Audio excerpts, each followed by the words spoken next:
Welcome to Midwest Paranormal Presents Paranormal Soup. I'm your host, Jason Bland, and tonight we have guest James Goi Jr., the Attract Money Guru. We're going to talk about his methods in his books. He's got several of them. I'm reading one of them right now about how to attract money with the power of your mind. Sound good? Well, I want to talk about it. You think, well, this is a paranormal show. Well, to me, what he's talking about are some very metaphysical ideas about how to change your subconscious and your conscious to attract money to you. Isn't money magical, paranormal in itself? It's a force like chi or nature. We're going to talk about that tonight. I've always been interested in the aspects of money and the effects it has on the world and everything around us, and my inability to think positive sometimes to get it to attract to me. That's what we'll be talking about. And of course, what we do every Sunday night is the World Wide Web of Weird, so we definitely want to get rolling into that. We will take phone calls later in the second half of the show. You can ask James questions. We'll give out the Skype IDs and phone number for that after that second commercial break. But let's go ahead and get rolling into the show.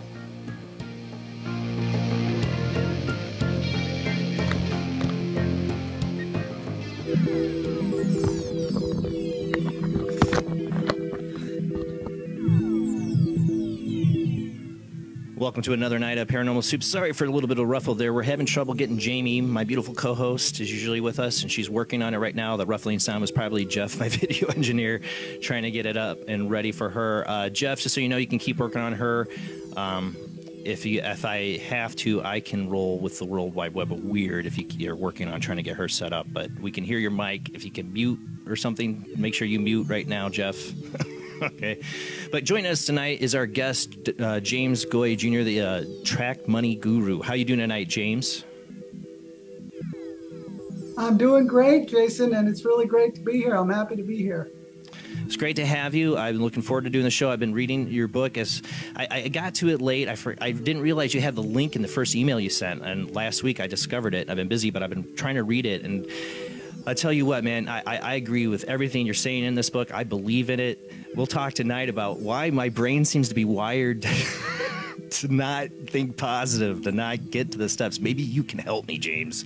Maybe you can help me. I think I can. Awesome. And everybody tonight, you will get your chance to call in and ask James questions. I'm sure some of you guys definitely will. But let's get rolling in the World Wide Web of Weird. I don't know. I see Jamie. Wait, hold on 1 second. I want to see if we got Jamie. She's hand signaled to Hi. Jeff. I love that. I'm going to be there right now. I wish I would have had that on the video. I should have seen her. She was like, go. So I'm glad you didn't have that on video. I'm so glad I got it working. You know how technical problems can be. You're a little bit fuzzy tonight, I see, but we're not going to worry about it. As long as I can hear you, I can see you just somewhat, but it seems a little fuzzy. We'll figure it out. Maybe Jeff will have time. He'll fix it after first break. Okay, awesome. Or after the web. At least we hear you. At least we hear you. Got to have my beautiful co-host. My other co-host tonight with us also is Rob Autry from St. Augustine, Florida. How you doing tonight? I'm doing good. All right, before we get any run later, I want to get rolling into the World Wide Web of Weird.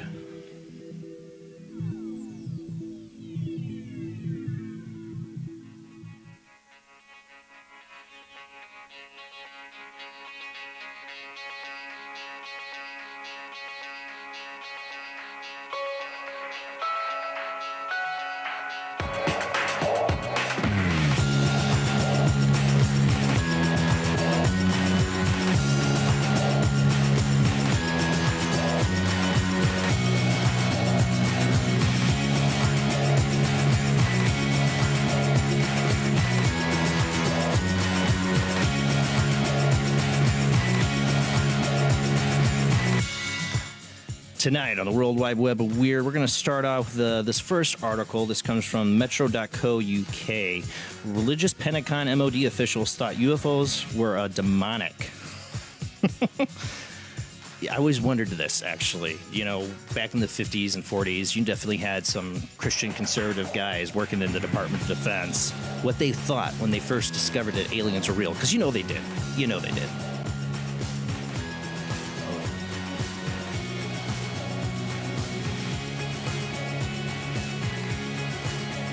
All right. For people listening, we are playing out to Late Night in the Midlands Radio Network, and we are also a webcast on Midwest Paranormal Presents Paranormal Soup's Facebook page. You can watch there, or you can just listen. We play copyrighted music out to Late Night in the Midlands you do not hear on Facebook. So if you hear some quiet between commercial breaks, that's the music playing. And I'm really sad, Ira, if you're listening, I might have trouble getting you the podcast version of this because I forgot to hit record on Audacity. So I'm going to have to do some editing. It'll be a while before I get the audio version of this up. If they're even going to have room to play reruns on Late Night in the Midlands, we got so many new shows join the network, and I'll talk about that after the World Wide Web of Weird. But let's get to this. Pentagon and MOD officials feared UFOs were either demonic or sent by God, former investigators reveal.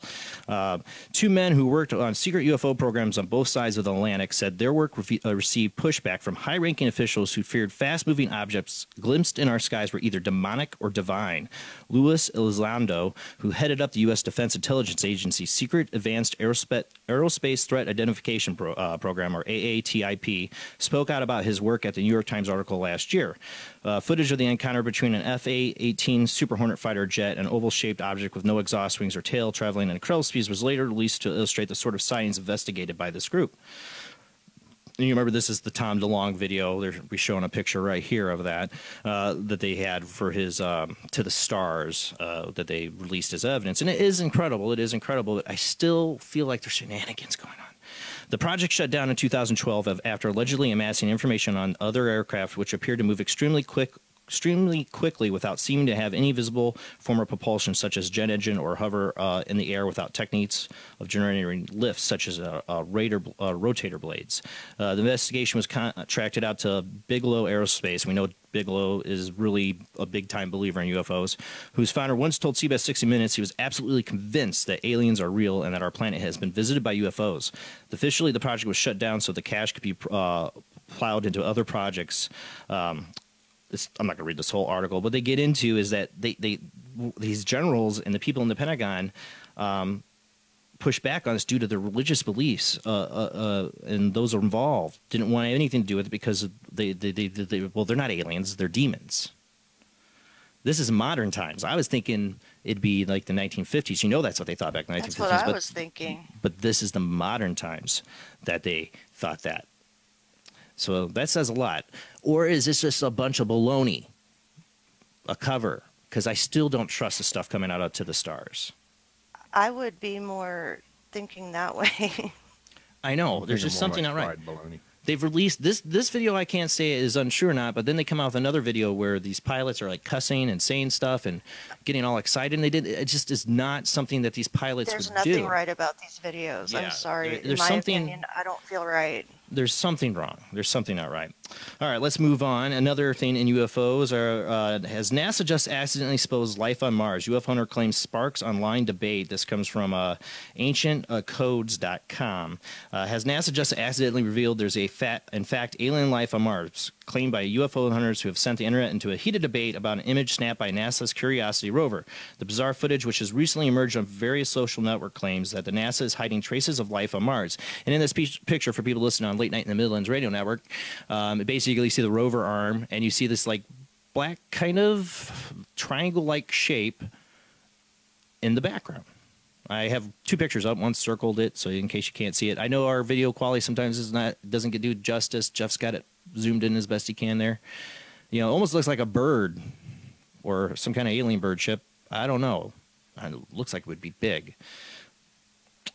Is it true? I don't know. I would love to know the provenance of this, or, you know, is this just somebody who took a Curiosity rover photo and did it? You know, can they find it actually this photo with that in it in the NASA files? That'd be something for some researchers to definitely look into.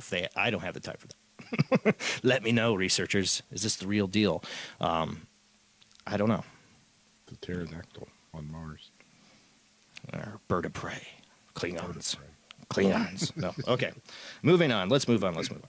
All right. This might be hard to see. We're playing this video before the show. It didn't turn out as best as I wanted, but this is UFO fires on fast-moving object in the sky over Michigan. You see like a contrail of a plane. This happened on May 8th, 2018. watching the skies above. Was driving the Michigan roads when he noticed the sky. This is this tag. His video name was "Watching the Skies Above." Was driving the Michigan roads when he noticed that the skies looked a little weird. That they more than they've been looking lately. So he pointed his cell phone to the sky, not knowing what he would capture. And you're gonna. I don't know if it comes out on this video or not, but you see the contrail, and then you see these like red flashes of light, like something's firing on this plane up there. Now I don't know if it could be some kind of weird sun glare or something as the sun's setting. I don't know, but it is odd. It is odd. You can find this at UFOsightings.blogspot.com. There it is. You see these like flashes of weird light. And I know our video doesn't do it justice, so definitely check out the article. But it's weird, and it's like, is that that looks like a plane up there, but it looks like something is firing on it. And in Michigan, what would be doing that? All right, let's move on. Number 4, family freaks out as CCTV captures moving items in their kitchen. It's from dailymail.co.uk. This has definitely been very viral. I had a lot tonight. I had to cut out a lot of World Wide Web of Weird. It's not human. I think it's a demon. Family freaks out as CCTV captures a moving mug, spinning chair, and a door slowly closing in their haunted house. But what do you think? A family set up cameras in their home after fearing they were being stalked by a demon, and they were left terrified when they discovered the poltergeist activity. Robert, Pauline, and their son Barry have lived in the same house in Gravesend, Kent, for 10 years. However, 6 years ago, they said they began to notice strange things happening around Barry's room, leading them to think the 33-year-old's room could have a portal to the other side. 33 years old, living at home. Okay, I won't comment. They didn't share their surname for fear of attracting ghost hunters to their home. Good idea. Friends and neighbors apparently became too terrified to even visit the house, leading Robert into installing CCTV cameras earlier this year to try to catch the alleged spirits. Good job, Robert. The spooky footage from the camera showed a series of strange things happening in the house. The first video you see, and it circles it, you see the coffee mug move. Well, as an investigator, I'll just say, if there's any kind of condensation on that counter, I've seen cups just move from the condensation, so that's not good. But the other stuff is the stuff getting thrown in the middle of the night off the counter when nobody's there. You're going to see some of that in this video. That is good, unless it's shenanigans. I don't think it is. I think they put one of the key reasons I don't think it's shenanigans is if there was shenanigans, they would never bother with the cup moving like that because it's barely any move. I think they're just taking everything they found and putting it up. I believe it's real. They're getting actual activity. You're going to see this chair move in this video. It just turns. That's creepy. I mean, all that can be faked. All that can be completely faked, but you never know. I mean, it could be real.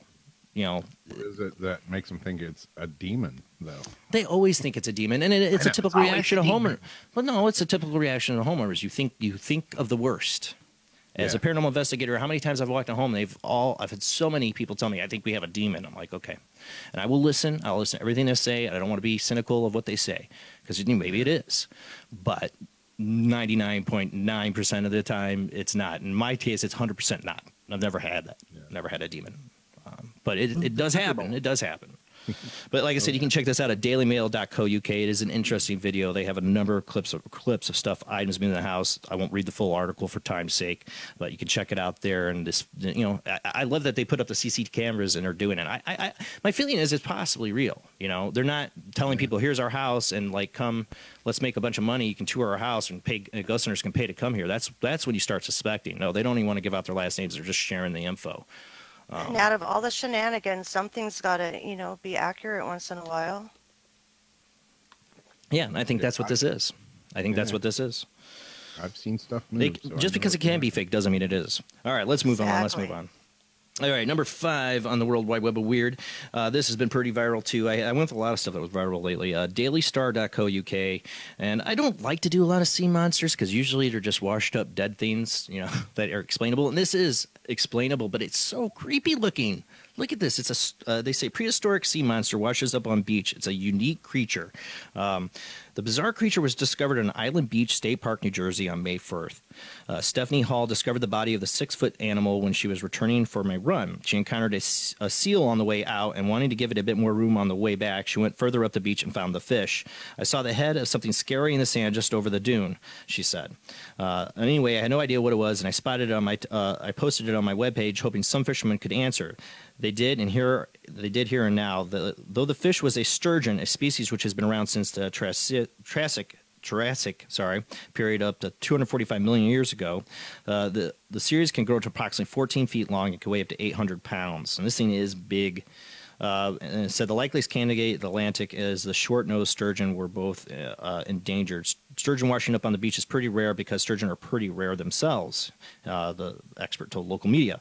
Man, this article is awful. I just hate it when they chop stuff up because you got to put a bunch of ads in here.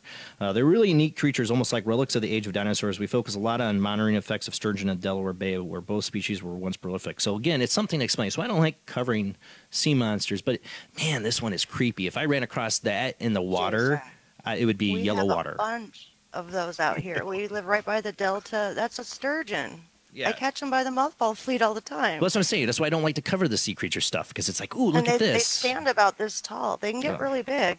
It is a creepy. I didn't know sturgeon looked like that. I mean, look at it. That thing is just creepy looking. It gives me the heebie-jeebies just looking at it.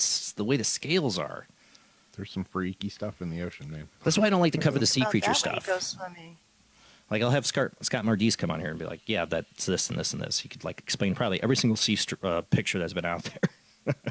All right, let's move on. Number 6 in the World Wide Web of Weird. Man believes he caught an angel on camera. This has been very viral. So from WFLA.com. And man believed he caught the angel on camera. The reported supernatural sighting outside of a Michigan home has triggered a debate on social media. A video taken by a motion sensor camera appears to show an angel-like figure floating in the air. And you see, for people listening, it does look like kind of an angel with a sword standing on top of the truck. I said that's an angel, and I was just blown away. I couldn't wait to send it to my wife and send it to Danielle. I said I got an angel, and my camera took a picture of the angel. Glenn Thorman told NDU News. Some are saying the video shows an angel, while others think it might be just a moth coming in close to the camera, which I could see. Or it could be shenanigans. It's really clear to me. Or it could be a demon, right? Demon. It's really clear to me the minute I looked at it, the photo said he's a pastor, Daniel Mose. I just kind of freaked out a bit when I went like, whoa, that's an angel. And I texted him back. I can see why they say it's an angel, but there's a lot of camera misidentifications, bugs that could fall in there. It's weird. It's weird. It does look like he has a sword. It's either, it does look like it has a sword, though, doesn't it? Like he's unsheathing the sword. It does look like it's holding a sword. It does. And you could make a face out of the middle if you really want to go there. I know. I mean, I don't know. I don't know. Digicabra. I don't know.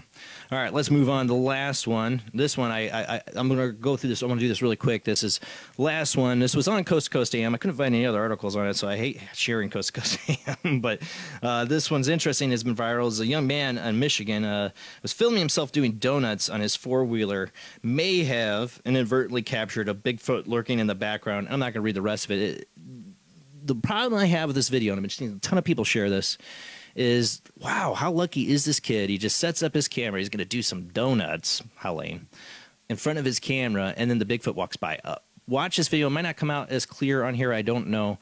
But you'll see he gets to get on his bike. You'll see his head. It's the back of him. You see his head and his shoulders kind of turn to the same spot where the Bigfoot's going to walk out. Hasn't walked out yet. Like, you see he stops, he's kind of looking. The video's kind of cut off there, but it's like he knows. He's getting ready to do donuts. He's looking, and then he's doing the donuts. He's waiting for the Bigfoot, and the Bigfoot's going to come walking out. You see it. And it's, of course, blurry, crappy footage. And, of course, our stream doesn't do it any good. But it just seems like a setup. It really does. I hate to be skeptical. I want a really good Bigfoot video like everybody else that loves the idea of there being Bigfoot. But this just seems like such a setup. You know? I mean, I would think the ATV would scare off any creatures. You know? Yeah. I would think, if anything, that Bigfoot would have been long gone. Never would have even been around there because this kid's running around on his ATV. But then again, they do say Bigfoot are attracted to children. You know, a lot of children have Bigfoot encounters. Maybe it is the real deal. Maybe. I didn't know that. So they just feel less threatened. I don't know. But I honestly feel it's shenanigans. All right, that's it for the World Wide Web of Weird. I do want to really quickly, really quickly, because I want to get to our guests, but real quick, we've had some big changes on Late Night in the Midlands Radio Network. And as you can see, I'm wearing Late Night in the Midlands Radio Network t-shirt. You can go to Late Night in the Midlands Radio Network, go to the store, and you can order your own. They have shirts. It goes towards the network, keeping this network going. You can also donate and subscribe. But we have big changes. We got Heather Wade from Midnight in the Desert has joined the network. She will now be joining Monday through Friday after Michael Vera's show But I want to really quickly give out if I get my notes here right up. There's all these show hosts. We have so many incredible show hosts. Kevin and Jennifer Malik just joined. They had their first show Friday, Paraversal Universe. They all were so kind. They switched around their schedules and their time slots. We didn't have to, but they did. And of course, I just realized I got this locked on me. How did that happen? But they had to change around their time slots to fit her in because she's Monday through Friday, 4 a.m. show. And these guys, all of them, great. So many great hosts change their schedule. So I want to really quickly give out a shout out to all these shows that change their source. Of course, we got Late Night in the Midlands with Michael Vera, 9 p.m. to 12 a.m. Monday through Friday. And then Heather Wade will be Midnight in the Desert after Michael Vera, midnight to 4 a.m. Monday through Friday.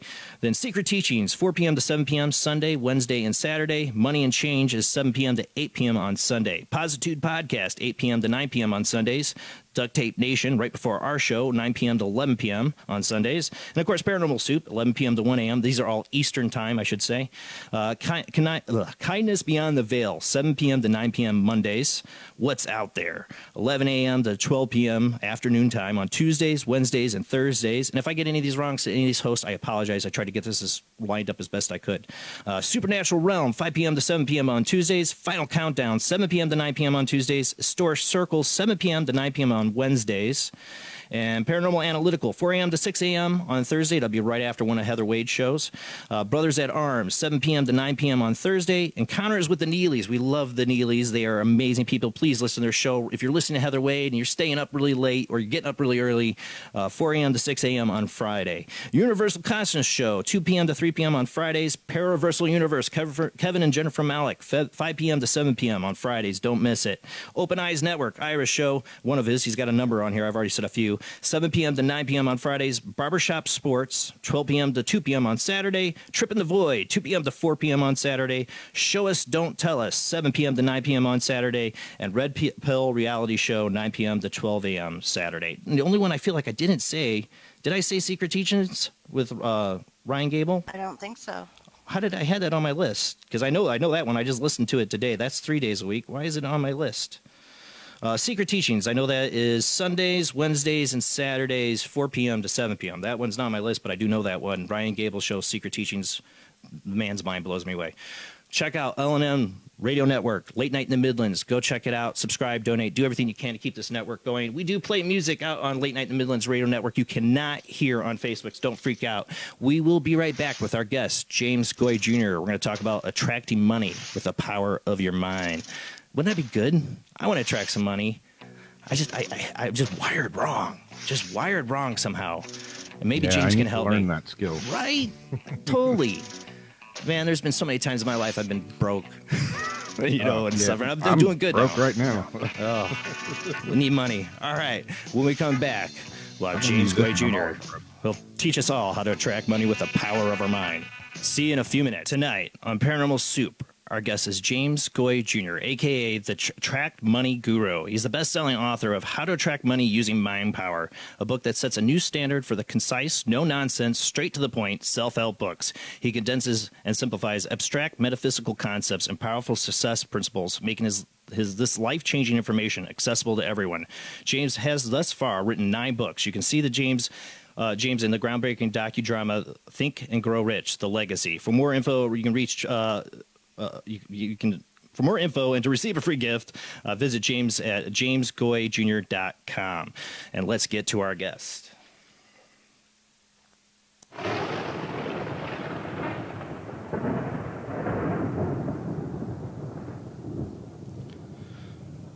Well, hopefully we're still playing out. I was checking to make sure we're playing out to Facebook. So I have a checklist of stuff, and I was running way behind tonight. And one of the checklists is turn the music off on Facebook, and I didn't do that. So some people got a little taste of that, and I'm probably going to have to quickly download this video before they take it off tonight.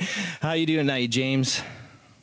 Hey, I'm doing really great. I'm raring to go, all jazzed up after hearing Pink Floyd Money. Yeah, one of my favorite songs. You won't be surprised to hear, I guess. Let's just hope Facebook does not take us down for it. I was talking over it, so hopefully that saves us. Oh man, I am so sorry. It's good to have you here tonight, James. Like I said, I've been reading some of your book. The principles in it that you're going to talk about tonight, things I truly do believe in. Now, money is to me, I compare it to, it's the material world's chi.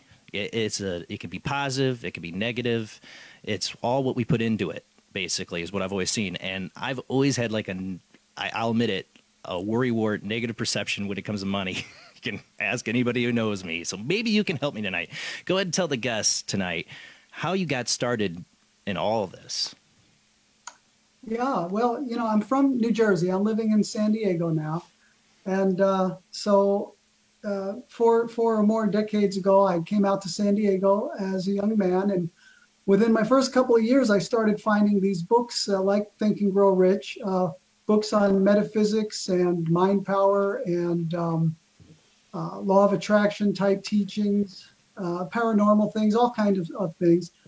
And the subject really gripped me. And I immediately understood that I could use this mind power really stuff that I was learning, and I could use it for to attract money, and that was my greatest need in the early days. So I just started, buying books wherever I could, bookstores, swap meets, yard sales, used bookstores, thrift stores, and just really the subject kind of took over my life. And within a short time, I was actually teaching all around San Diego County in New Age bookstores and, venues like that. Over in Sedona, Arizona for a while, I was teaching this stuff. And I would see and hear that even though some people had been studying this stuff longer than I had even, and they had results with it in a relationship or a job, or they got the home of their dreams, but universally, people seem to struggle with the money part. And so I would get questions like, well, why doesn't this work for money? And it does work for money. It's the same exact thing, but there's certain psychological blocks, I think. So it really fascinated me. And that's why my first book, I had worked on other books years, leading up to it. But that's why I made this my first book. Number one, I think money is one of our greatest needs in this modern day society. And number two, I'm a very spiritually oriented person, and a lot of my other books get into much more spiritual subject matter, but always with an eye toward manifesting and practicality. But I recognize that, there's an old saying, you can't feed a hungry man. So I mean, you can't teach a hungry man. You can feed him. Yeah, you can feed them for sure. Exactly, but you can't teach them. So I wanted to give people really a go-to resource, and just, the book is really a manual, and I wanted to just make it practical, easy, understandable, common sense. And I've done that. I quote 160 other authors in the book, and you've been looking at it. You see how concise it is and how organized it is. People can look at the reviews on Amazon, and people love that about it, that it's so concise and organized. So it's really my life's mission to help people to be more prosperous and just to be more successful in life and in all areas of life. Yeah, I would say that what I'm getting, and I'm like halfway through on the book, the point I see is that, and the problem I've struggled with, I know a lot of these concepts and ideas, I've been interested in it, but is not to focus on what could go wrong, or how am I going to go, I'm going to go broke. Idea that's where I struggle, because I'm one of those people that have a wild imagination. I imagine good and bad, all the above. I imagine all scenarios, and I somehow cannot stop my brain from doing it. And well, you're in the same boat with most people, really. That's how I was in the beginning. I was just worrying about how am I going to pay, how am I going to eat, how am I going to pay my rent. In the early days, I ended up on welfare. I ended up almost homeless. I slept in my car a few nights in between trying to find somewhere to live, and it can be scary. But here's the thing that I want people to know, and everybody should understand, is that, mind power, the way I teach it, it's not like a hobby. This is really a lifestyle. It's a way of life. And what I want people to understand is, people ask me, well, can I learn how to do mind power? Here's the thing, folks. Everybody is doing mind power. Everybody's using mind power all day long, every single day of their lives. We're having thoughts, we're having feelings, we're speaking words, and we're having images that either inadvertently or purposely we allow to rise within our minds. This is all the stuff that goes into the metaphysical manifesting soup, let's call it. And these are the ingredients: thoughts, feelings, words, and images. It's the, just the basic dough. And everybody is already using mind power to an extremely high degree. But they don't know they're using it for the most part, the average man on the street, woman on the street. And so they're getting a mixed bag. They're getting some good stuff, some bad stuff. But when you understand that it's not an option whether or not you're going to use mind power, the only thing is, are you going to understand the ins and outs of it, learn some basic techniques, and really start to get what you want? And in the beginning, yes, it will be hard because we're so ingrained in thinking a certain way. The media, our friends, our family, our coworkers, everything reinforces a consciousness of lack, and we're just one person, and it's who you know, it's business cycles, it's the luck of the draw, it's education. It isn't any of that. It's mind power. And that's our basic, inborn human right and power. And so I'm passionate about teaching people how to use that. And it works just as well attracting money as it works with any other human endeavor or accomplishment or anything like that. Well, if you look at people who, practice occult and magic, Lister Crowley, the people that are really into it, they all, to make things manifest required a focus on what you intended and what you wanted, and an intense focus. I remember a story about Lister Crowley where he was telling somebody, you want to learn magic, and I'm not saying I'm a Lister Crowley fan, I don't want to scare people, but you want to learn magic, he's like, I want you to take a pencil, and I want you to look at it and envision every inch and piece of that pencil and just look at it and memorize it. And then I want you to imagine it in your brain until you have it down, because it takes that kind of focus to make things manifest. You have to visualize it that intensely. The people in magic believe, obviously they would probably use that to make money. So this is something that goes back way ancient times. Yeah, certainly these teachings are all throughout ancient religious and spiritual teachings. Masters and gurus have been teaching this stuff hundreds and thousands of years. I in my book, I quote books, 1800s all the way back, 2nd century, Marcus Aurelius. I mean, this stuff has been known. And yes, focus is a big part of it. And that's really the essence of mind power, is focusing the power of your mind. But also, let's not forget that the repetition is extremely important. In other words, my father, he used to box when he was younger. And he told me once, he said, because he wasn't a very huge guy, and he said, what I made up for, what I lacked in strength, I made up for in speed. And so in the day-to-day world of human beings exerting mind power, what they lack in focus, they make up for in repetition. So we're always thinking, from when we wake up to when we go to sleep. And so even without learning how to focus intensely, they are getting all kinds of results. And I like to tell people, the really encouraging thing is that there are people out there who are multi-millionaires and even billionaires, multi-billionaires, and they don't know anything about mind power. But if you look at the 20 chapters in my book, and I've done this before, and you go down the list of them, you can see that they're doing it all anyway. They have the desire, they have the belief, they have come to expect to be successful. They're already speaking as if, they're thinking as if, they're acting as if, they're thinking about the end result. All of these metaphysical techniques, they're already doing them, even though they're not aware that they're doing them. But yes, focus is, that's how you start to turn this around, is to become aware of your thoughts and that they are creative in nature. And even quantum physics now is, this is cutting edge science. Yeah. Quantum physics validates everything that the mystics have been saying for ages. And when you really get that, then you know that it's not, it's not really a luxury to think positive. And this has such far-reaching, I made a car start one time that was dead in the middle of the desert with mind power. I've kept more than one person from pulling a gun on me with mind power, where their hand literally was it's going like this. Jedi mind trick. Yeah, well, you will not point that gun at me. it's pure mind power. If you train yourself for your mind to be strong enough then, because really quantum physics teaches us that we are in an illusion. I mean, everything is energy, nothing is solid.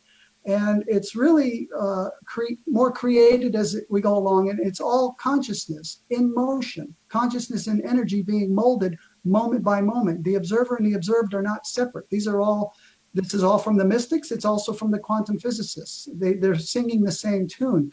And when you understand that, I've had numerous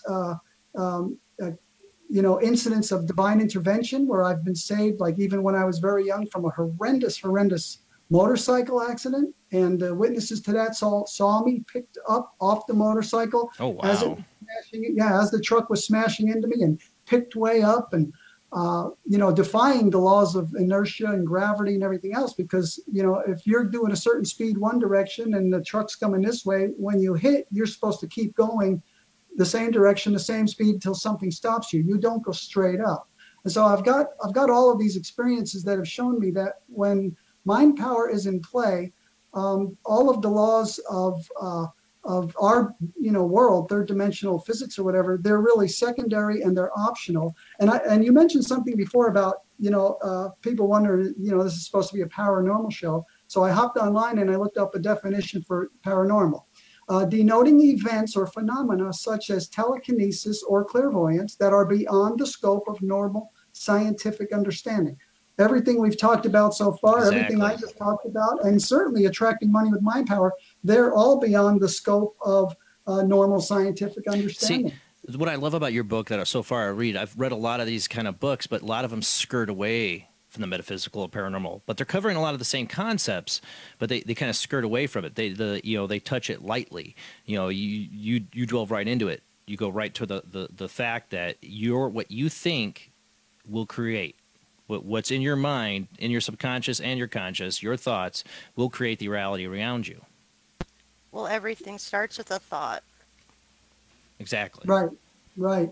I think some teachers, from what I can tell, there's teachers around and authors around that they know a lot more than they really will say, because they're going for a wider audience, and they don't want to alienate people who just aren't ready for this next level of, not only does, any psychologist or psychiatrist can tell you that if you recondition your subconscious mind through self-talk, repetition, some people call it self-hypnosis. I'm not fond of that term, but your own abilities and actions and habits and just, it will change.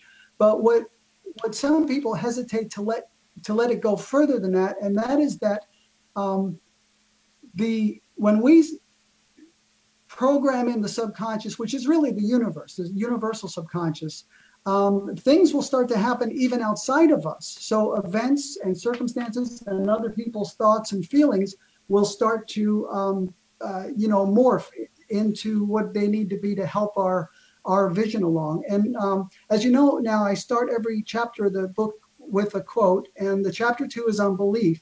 And I love this quote. It's from Claude M. Bristol, The Magic of Believing, from 1948.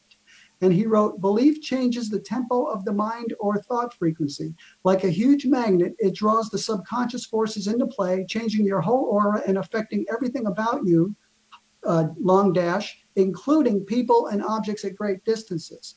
And that's what I want people to know. And I've had money miracles. I've talked about them on a lot of shows, 6-figure windfalls, going from $50,000 in credit card debt to 2 6-figure windfalls within a 3-month period. Very early on in my life, using one simple affirmation to go from $10,000 in credit card debt to debt-free in a 4 to 6 week period. After that time, receiving a gift for $10,000. Somebody just wrote me a check as a gift. And so, what I want people to know is that that's the great power of mind power. It's not just reprogramming your own self for success so that you'll start having more successful habits and noticing opportunities and all these things any psychologist or psychiatrist will tell you.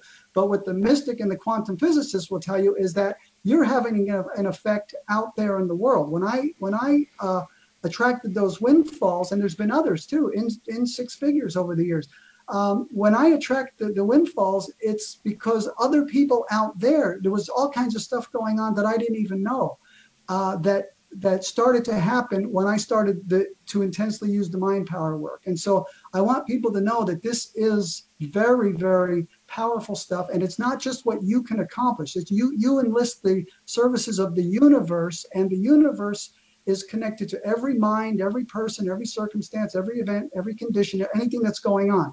And some people have learned how to use their minds in a way that can all start to morph in what it needs to be for their purposes, but not selfish purposes.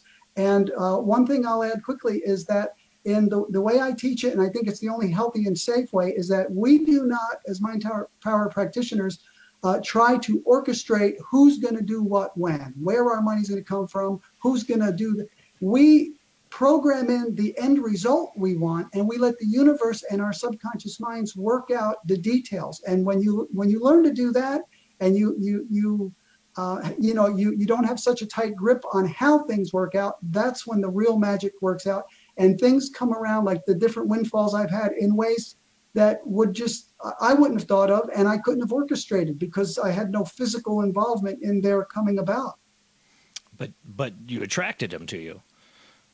They came to you because of the mindset and what you're putting out. You mentioned auras too, and I've experienced seeing other people's auras and seen stuff in them. I've seen symbols, I've seen weird stuff in people's auras. I'm not a psychic people. I've had weird experiences, but I do believe in auras. I do see them, and it always made me wonder, when you are thinking something, what is that order, affecting? If it's a projecting and everything's in this big energy field.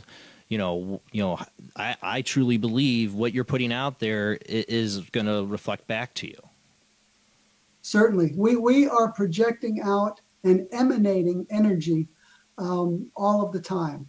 And if I can refer to my book real quick, chapter 20 is radiate financial increase. And so the understanding there is that we are always radiating out consciousness and energy, and people feel that, and it has effect on them, and it has an effect on our surroundings.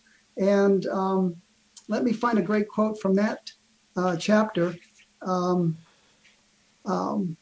E.V. Ingram, Wells of Abundance, 1938. What you radiate determines what your manifest world will be. What you radiate determines what your manifest world will be. So yes, we are energy beings. We're radiating out energy.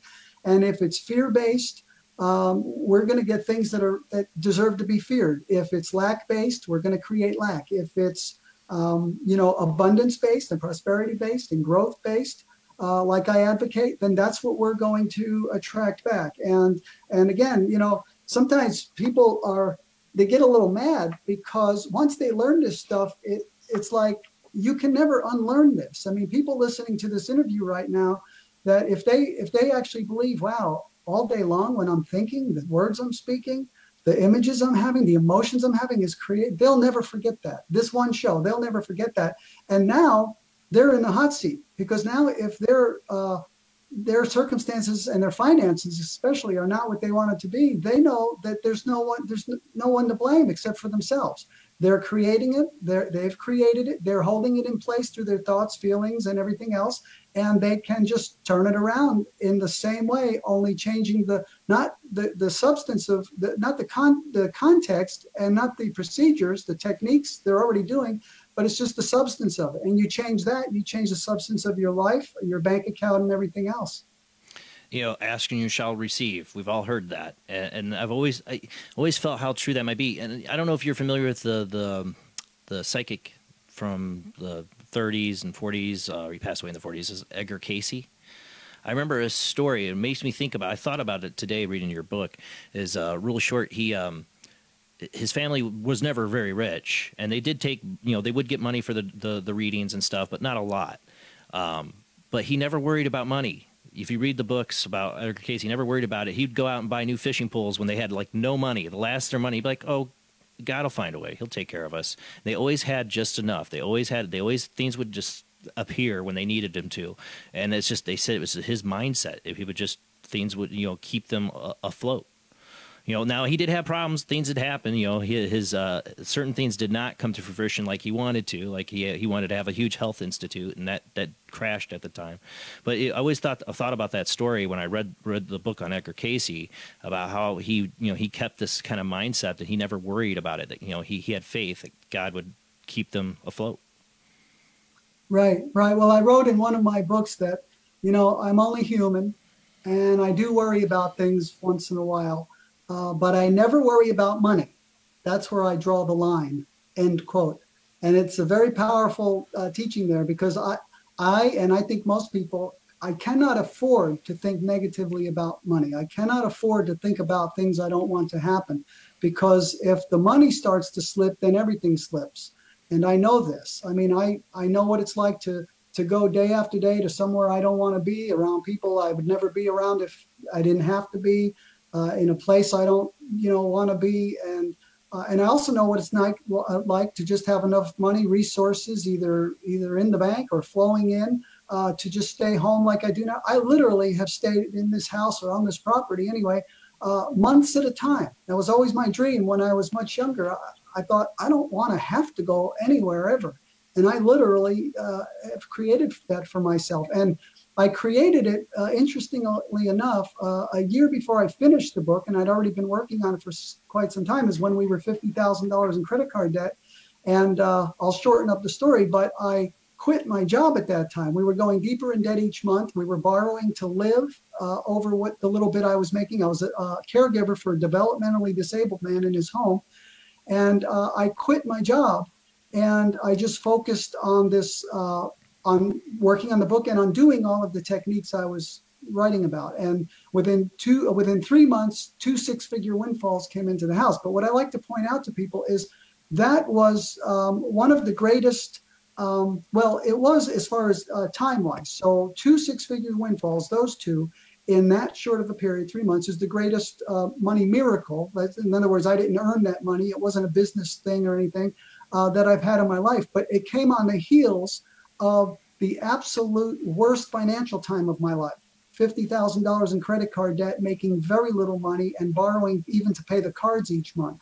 And so I tell people sometimes, if you're really, really down and out right now, get excited, because maybe now you'll have the momentum and you'll have the reason to dig in and to grab something like this, techniques like this, and to really use them. See, I didn't have a chance. I didn't have a choice, I mean. And I could have just held on to my job like most people would have done, but yeah, I would have only prolonged the inevitable just a little bit longer, because we were going to end up out on the street the way it was going. And so I had to make a stand. I wanted to be, act as if. I wanted to be a self-help author. I thought, what does the self-help author mean to me? And well, self-help author stays home and writes self-help books. And I thought, well, that's what I'm going to do. And it was like an epiphany. And as soon as I had that idea, I went into 10 days of silence. I didn't even talk for the next year on the phone, and I wasn't on the computer yet, didn't know how to type yet or anything. And I just knew that I had to grab that moment and make that decision. And I became a true self-help author in that moment. Now, the money didn't start catching. The book wasn't, didn't come out for another year before I published the book, but the money came in within 3 months. And that's another, I think it was William James who said, do the thing and you'll have the power. It's not when I have the time, when I have the money, when I have this, when I have that. Sometimes you just have to step out and you have to burn your bridges and you have to just say, I'm doing this thing. And the universe is going to have to back me, because there's nothing else that looks like it is. When you talk about being a debt, I've been there more than several times. And one of the things where I really believe what you're saying is true is when I had my first kid, we took him home from the hospital. We came home to a foreclosure notice on our house the first day we came home from the hospital. We're already tired, stressed. We knew we were in trouble money-wise. We just had our first kid, and to come home to that, it was just the worst. And I remember my mom, and Happy Mother's Day. I forgot to say Happy Mother's Day. Happy Mother's Day, Mom, and to my wife. My mom goes, I know it seems tough, don't freak out, but it seems when you have a kid, you find a way. You find a way. And I had other people tell me that too, that don't stress. When you have kids, somehow it finds a way. You find a way to make it, and you make your way for the kids. And it did. And I started trying to change my mind then, like I got to just move forward. And that's what happens when you have a kid. You can't, there's something in your mind that suddenly goes, doesn't matter. You have to fix this one way or the other. You have to make it right. You have to make sure you have a roof over your head for your kid. So I think just having a kid, that moment changed for us, because it forced both of us to change our mindset, because there was didn't have time to worry. We had to focus on getting our act together and getting things together, and it did, as it does. So, I believe in that. I think that was our example in our life of how that change your mindset can affect things. So Right. I need to have a kid. No, I'm not saying have a kid. No. But I think it forces you. It forces you in. It forces your mindset to shut off the worry because you don't have time for it. There's no options. There is no options. You cannot fail. That's my problem. Is I try to stay positive. I believe in the whole power of attraction, laws of attraction, whatever. And I'm positive. And then I just wake up one morning in a terrible mood, and I know I'm a pain in the butt to be around, and I don't even know why. Most of the time. Yeah, I feel you. I'm like one of those people afraid to go check my mail or check my bank account. Like I get a little cold sweat. Go check my mail or I go check my bank account. So what do you do to us worry warts? So this is what we have to change, right, James? That's what I need help with is how to change that. Well, and in everybody's defense too, understand that, some of this it could be chemical, it could be hormonal. I mean, there's things that go on. There could be rays in the air. I mean, there's all kinds of things that are really can make, even other people can be thinking of us, even from a distance, and affect how we feel, believe it or not. Dead people can get in your aura, whether you've known them or not. I live with a medium, and we've had a lot of experience. I totally believe that, yes. Yeah, we have people that visit that we've known in this life that were alive, and they visit all the time. Now, before I started, I see them in my own way. It's like I know they're right there. I can see them, but I don't physically see them. But for years before I knew how to see them, I would just out of the blue, I would start mimicking one of our old friends, and I would start talking like they talk and walking like they walk. And it was like kind of like a funny thing. But then one day I started mimicking one of our friends, and I realized, oh my God, he's right there. And then from that point on, I started, whenever they come around, and I can even bring them around. If I just think about them, they come around. So again, everything is really energy, and everything is in the moment.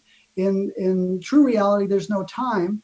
And that's another thing that should be an empowering thought, is that, everything, people think, oh, I want $1 million. That's so much money. It's not a lot of money. It's a one with zeros, and zeros are nothing. And it's just how many zeros are you going to put on the one? But the thing is, we don't have to create anything here. We create it. Everything is actually created in another realm of energy and consciousness. Every metaphysician knows this. Every spiritual teacher worth his salt knows that everything is created somewhere else first, and then it comes here. And actually, what's created, people say, yeah, and then it becomes real. But actually, the thoughts are more real, because the thoughts can exist and do exist before the things exist in this dimension. They give rise to the things in this dimension. But guess what? The things in this dimension cannot exist without the thoughts that give rise to them and indeed support them. And if those thoughts stop supporting that, whatever it is, money or anything else, then that thing is going to drop away out of this dimension. So the thoughts are actually more real than the thing that you're trying to create in this illusion that you call your life. And when you really understand that, you realize, I don't have to master the markets. I don't have to master human interpersonal skills, or, you'll need to learn some things. But what you really have to master is your mind, and how to create in this other realm, which is just your mind. It's thoughts and feelings, images, and the words you speak, which not only show how you really think, but reinforce how you really think. Just get a hold of those few things, you can turn it all around. And that's the thing. What I talked at the beginning of the show too is, at the very beginning of the show, I talked about, to me, money is magical and its effects and what it can do. But if you think about money, it's a fiat thing anymore. I mean, there's no currency anymore that's backed by anything. It's all just numbers in a bank account, or it's hard cash, but the cash is just paper anymore. I mean, there's very few trading going with gold and silver, and it's to me, it's become more magical because it could be made up. And then you have people like Mark Zuckerberg and Elon Musk talking about universal income, where everybody gets a basic income. It's kind of like the Star Trek society, where you can pursue your dreams. Everybody gets an income. These ideas are like, I feel like we're heading to something in society. You have the progressive socialist movement, they want everything paid for. And I'm not trying to get political. I'm just pointing out that we are all right now trying to decide what we want you know, with our lives and the way that money is affecting us. I mean, we're working, you know, our butts off 40, 50, 60, 70 hours a week to pay the bills. People are getting tired. They're like, is there something more?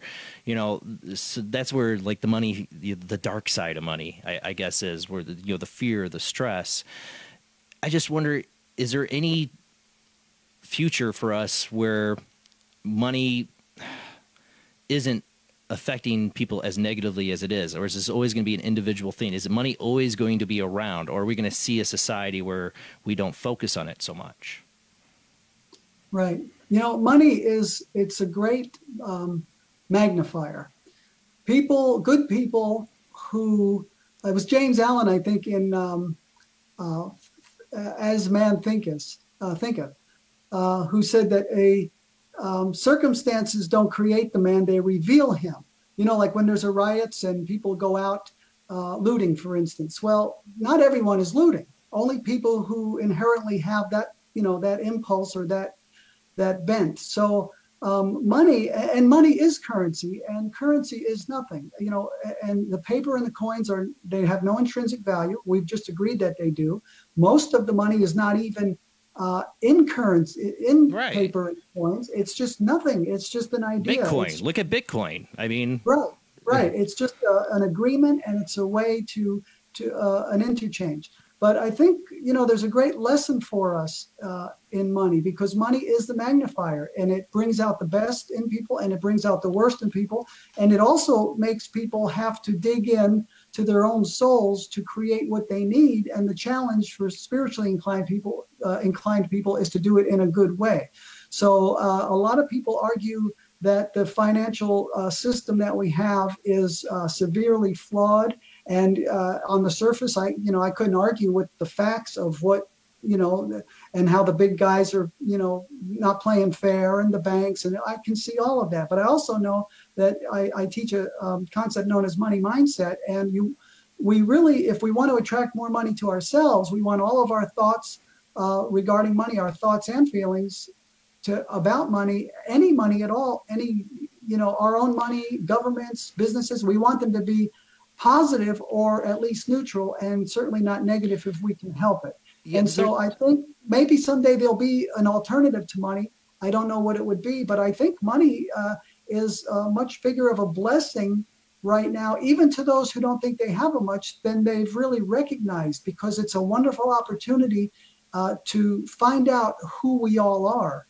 And money will show you who people are quicker than anything, when they don't have it and when they do have it. When they have a lot, when they have hardly anything, you actually end up seeing who that person really is. And that's so true. I mean, look at the, what is the name of it? They had there's a couple different shows, I think, but like The Lottery Changed My Life. And you see a lot of, more than often than not, a lot of the lottery winners, their life went bad. A lot of bad stuff happened after they won the lottery, and because they just out of nowhere were dumped with the money. And there's other people, of course, that were fine and living a great happy lives with a lot of money. But you see a lot of those stories where things went really bad. They were suddenly dumped with this money, because one of the things I thought is, like, everybody thinks, oh, if I had all this money, I'd be so happy. I'd be able to, money to me is freedom. I mean, one, you don't have to go to work. You can do what you want. I would just be doing the show 5 days a week or something if I could, and there'd be no room on this network right now. But I'd be wanting to be on air. I'd be doing what I love and ghost hunting and everything. But I think what it is, when people win that much money, they suddenly go, but I'm still not happy, because nothing changed here. They just got a bunch of money. Right. Well, the thing is, and the concept of self-image is very important. I give it a chapter in the book, self-image. And, we want to have the self-image of a person who is capable of attracting however much money it is that we want, but also not only that we have that ability, but that we are a person deserving of having that. And most lottery winners lose all of their money within a short period of time, 3 to 5 years, and they end up even more in debt than they were. And plus, now they're divorced. Now their families hate them. So they end up worse than ever before. But the thing is, this money was just, dumped onto a person whose self-image and belief system about themselves did not support it. They don't feel deserving of it. They feel uncomfortable with it. And if you look at some of those stories, where these people are, buying cars and, gold bathtubs, whatever it is. They seem, to the outsider, they seem like they are on a hell-bent on a mission to get rid of that money as fast as they can. And that's actually what a lot of those people are doing.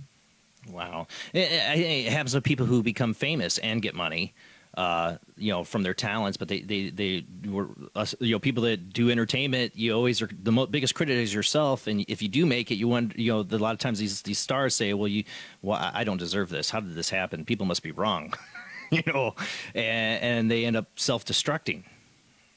Right. I've heard some of the stars and stuff. They talk about feeling like an imposter. Yeah. And like they're going to be found out. Somebody's going to find out that they're not really, worth, supposed to be making this much money or supposed to be famous or having anybody care about them. And so again, it's self-image. When people start to become famous and successful, people gather around them and they start trying to bolster them up and feed their ego and all. But it's got to come from inside, and it's got to be real. And we really have to bring our self-image along for the ride. Ideally, we actually improve the self-image first. We prepare the self-image, and we're not gaining all the success and then trying to catch up with our self-image so that we don't, sabotage it. But ideally, we want to understand the self-image. It's basically the beliefs and the image we have of ourselves. And we want to look at, what is it that I really want in life, whether it's money or anything else, and then say, well, what kind of a person would I have to be able to have that, to be able to get it, acquire it, and also to be a person deserving of it. And then we have something to work with. Then we can use all the same metaphysical techniques. We can use, affirmation, visualization, speaking as if, the same principles, the same techniques we would apply to the specific task of attracting money, we can apply to actually improving our self-images, so that then these things don't become such a challenge and a grind, and actually things will start coming to us a lot easier when we start to turn ourselves into a person who would just naturally have those things. Well, I want to get to our last commercial break and then open up the phone lines for people to call in. And also, people, so you know, there is a chat room for Late Night in the Midlands on the app Discord. If you go to that on Late Night in the Midlands Radio Network, all the links are there to get on Discord and sign in. If you want a question because you can't call in, you can send it to me on Discord. You can find me on there, Paranormal Soup. I'm in the chat room. You can send me a direct message, and I will try to keep my eye on that tonight to ask the question of James. If you don't want to call in, I understand. But I'll give the phone lines out after the second commercial break, and you can call in and ask James yourself, like we have me and Rob and Jamie here, like, help us, we're trying. You know, I've definitely improved. I know I've improved, and things have gotten better for us. I realize, I'm reading your book, I'm like, I know this stuff. I do, deep down, inside, I know this to be true. Everything in your book I'm reading, I'm like, I'm only halfway through, but I mean, everything, I'm not disagreeing with anything. The hardest one was when you said, don't think about your governments spending your money badly and stuff like that. That's hard for me, man, because I have a lot of beef with our government and their spending. But when we get back from our commercial break, you can call in, talk to James, and we'll talk more to James about the mystical powers of the mind and attracting money. All right, guys, we'll play music out the Late Night in the Midlands Radio Network. You can't hear on Facebook. Hopefully not now. Hopefully Facebook doesn't get me in trouble. When we come back with our guest, James Goi Jr., Attract Money Guru.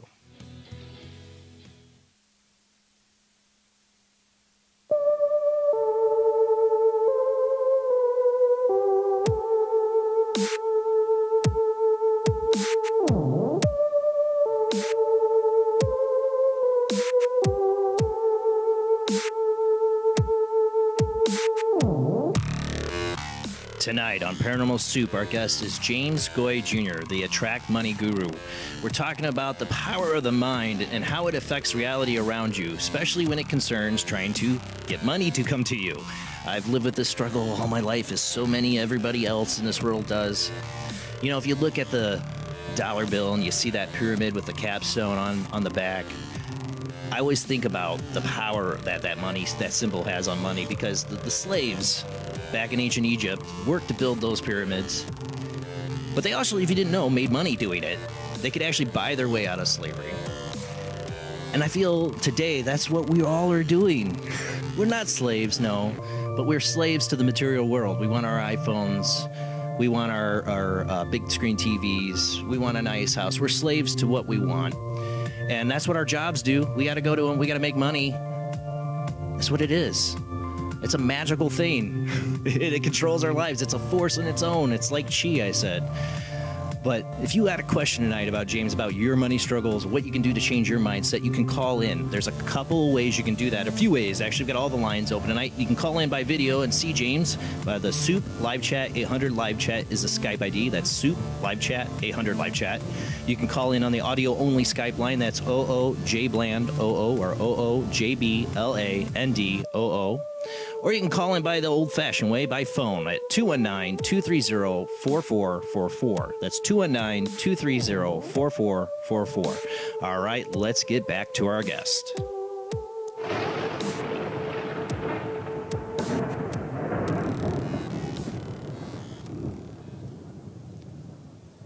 You still there with us, James? Yes, I certainly am. I can see you slightly laughing during one of the commercials there, because I even saw somebody chat. It's like the commercial. I think it was done by Ryan Gable of Secret Teachings, the RDS, or Radical Danger to Society. I love that commercial. And funny because it's so true. It is so true, and he's a super. I think that's. I'm not sure. Ira would have to tell me. He gave me that promo ad, and I always. It sounds like Ryan Gable, and it sounds like the thing he would say. Yeah, it's so true. It might not be. I might be wrong, but I think that is Ryan Gable from Secret Teachings does that promo ad. It's awesome. But again, people, you can call in, ask James questions.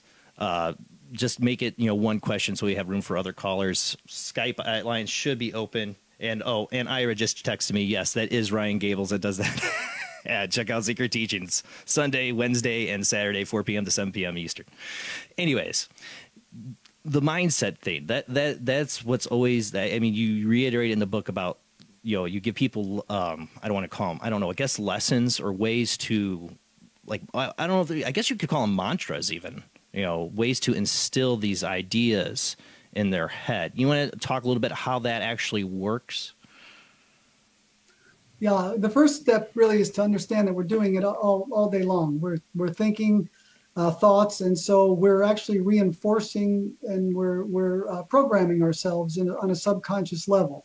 And everything around us, I mentioned before, media, friends, family, coworkers, acquaintances, it's all got an agenda. It's all putting in information or opinions, really, that these people that are speaking they believe, and they're trying to make us believe. And so, but maybe a simple technique like affirmation in the book is basically coming up with and it's a very powerful staple kind of a metaphysical technique, and it's basically coming up with a short, concise statement that the thing that you want is now or will be reality. With no reference to when, stated in the present tense, and with no reference to how it came about. And so just as an example, when I was very young and we were $10,000 in credit card debt, and again, working a very low paying job. And I came up with this affirmation because I already knew this stuff. I'd already used it successfully, but I tell people, it's not just what you know, it's what you do. And sometimes when you get comfortable, then you stop doing and you just start living your life again and focusing on other things that might be important to you. But I came up with this one simple affirmation. All of my credit cards are completely paid off. And it can be that simple. And I said that affirmation, on and off throughout the day, riding my bicycle to work and this and that. And within a 4 to 6 week period, someone actually wrote me a check as a gift for $10,000 when they heard about the debt. They wrote that, and then as the bills came in, whatever the amount was for each bill, maybe had about 8 credit cards. I paid each one off as it came in, and it really can work like that. But also, I teach a technique, and I coined the phrase "speak as if." It's kind of along the lines of act as if, but the technique is to always speak as if those financial circumstances that you want to come about either are now or will be reality. And people don't understand really the great power of our words, and that power can be for good or bad. So I'll open up the book here, and I like this quote from Julia Seaton from The Science of Success from 1914. And she wrote, if we listen to the words of the failure multitude, we will soon learn that by their words they are justified and condemned. That's just another way of saying whatever they're saying is what they're getting. People like to say, well, I'm talking that way because that's the way it is. And a metaphysician will say, well, maybe, but maybe it's because you're talking that way that's why it is. And Georgiana Tree West, Prosperity's 10 Commandments, 1944, said the laws of mind go into operation through our words. So these are just simple little things. I mean, we think all day, we talk all day. May I add something to that part right Certainly, there? certainly. I think it also goes for people in our lives. The more you say, I really hate that person, or I don't want that person around me, what you're really saying is, I want more of that. I love when this is happening. So the universe is giving that back to you. So I think that a lot of that goes with how we treat relationships and people in our life. Right, right. See, the subconscious mind is an automatic mechanism. It doesn't really understand the concepts of good or bad, wanted or unwanted, healthy or unhealthy. It just knows what we are making it think is real. And so if I'm saying, oh, I don't want this event to happen, or I don't want to be around that person, what am I thinking about? I'm thinking about that person. And the more I don't want to be around that person, the more emotion I have. And emotion is is the power. You can look at thought as being the mold or the frame, and the emotion is really the energy that brings things to life. So here maybe we have a person that we really dislike, and we really don't want to be around them. We have a lot of emotion and unwittingly we're actually attracting and drawing ourselves into circumstances. Well, we'll have to deal with that person even more. And it's because we're emotionally involved, and it's because we're focused on that person. We're focused on the thing we don't want. We do have a phone call on the line. We have our regular caller into the show with the best questions is Zach. How you doing tonight, Zach? Oh, and hold on 1 second, Zach. 1 second, Zach. Now I have to turn my audio back on that was playing out music before. Let me make sure I do that. All right, you're there, Zach. You with us? I'm doing pretty good, Jason, Jamie, Rob. How you guys doing? Doing great. Thanks for calling in. Yeah, I'm sure you always have a great question. What is it for our guest tonight? Well, I've got two questions just right over here. I'll keep them as short and brief as possible. All right. James, it's very nice to meet you, man. My first question, I'll give a short story. About 5 years ago, between like August of 2013 to about December 2013, I was working two jobs at the time. I was teaching full time, but then I also had a warehouse job on the side. I had very little debt at the time. I moved back in with my parents, and at the time I was making a lot of money. I was making around like $55K combined, and I mean there were many times where I would be able to put in at least $1,000 away a month, into my bank account alone. But at the same time, though, it would compromise really my health and my personality. I found that I was a lot more tired. I was a little more cranky than I normally am. But my question to you is, what would be a good way if someone is on that path to attracting really the income that they are seeking, maybe a little bit more, without compromising other factors? Right. That is a great question, because so many people go after the money and for its own sake. And so for instance, they'll even pick a profession or their college career based on something that they think can make them a lot of money. And in the book, I have a chapter on right livelihood. And I believe it's one of the most powerful things. Now, I'll preface this by saying that all of the metaphysical techniques that I'm teaching and that others teach are so powerful that you can attract a lot of money even if you don't do your right livelihood. But as you were alluding to, you won't be as happy, you won't be as fulfilled, your health can be negatively impacted. So I want people to be successful, truly successful, and that is about so much more than just money. And so one thing that I would tell people is to start doing things that you love to do. If you play music, if you write poetry, if you paint, if you like to be around kids at the YMCA, I mean, whatever it is, start to do that thing, because the universe it wants us to be somewhere. There's something that each of us can do better than anyone else can do. And everyone has things that when they do them, the time disappears, like they have no sense of time, and or subjects that they're completely engrossed in. And so I tell people, do what you have to do right now. Don't just run out and quit your job necessarily, like I did. Nobody could ever tell you to do that. If it was right for you, you would absolutely know, like I did, and you'd have no doubt about it. But I tell people to start to do those things that you really, really enjoy. What is it? Is it, I'm a songwriter, for instance. I love writing music.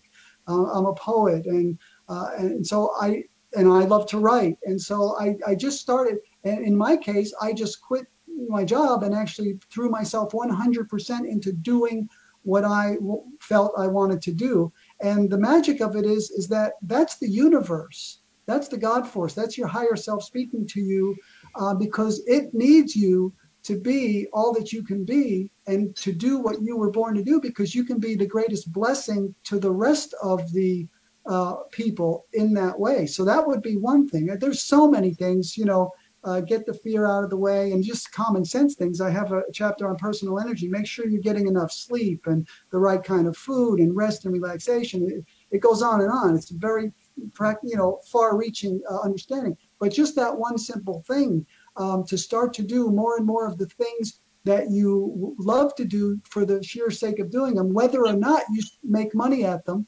And at some point, I wrote on and off for a long time before I ever made money on it. And now I'm getting ready to publish my 10th book. But you really want to put yourself where the universe is trying to move you. And from inside the things you love to do and the subjects that interest you. I advise everyone to go with that and move in that direction. Let yourself be led into the perfect life. Okay, I definitely get what you're saying on that.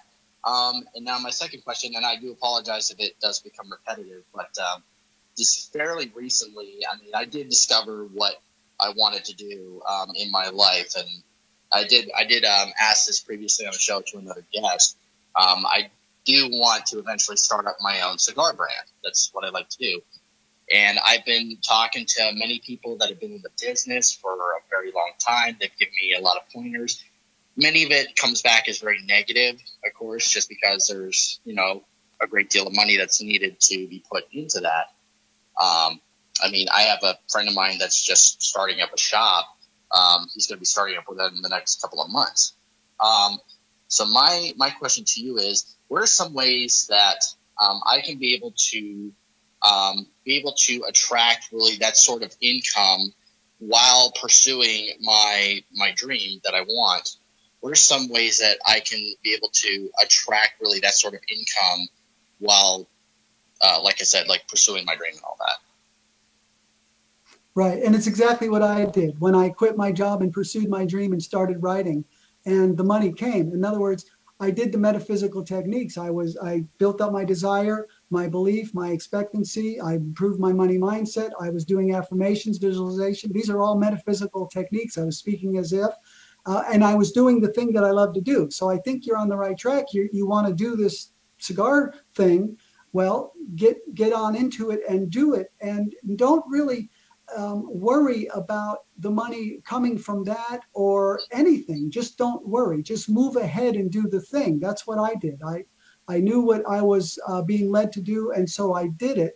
But do understand the great power of your mind, and do start to visualize and affirm and speak and image, your reality into existence. And also, I'd like to tell people that understand, people say, well, I want to get like me. I want to be a writer.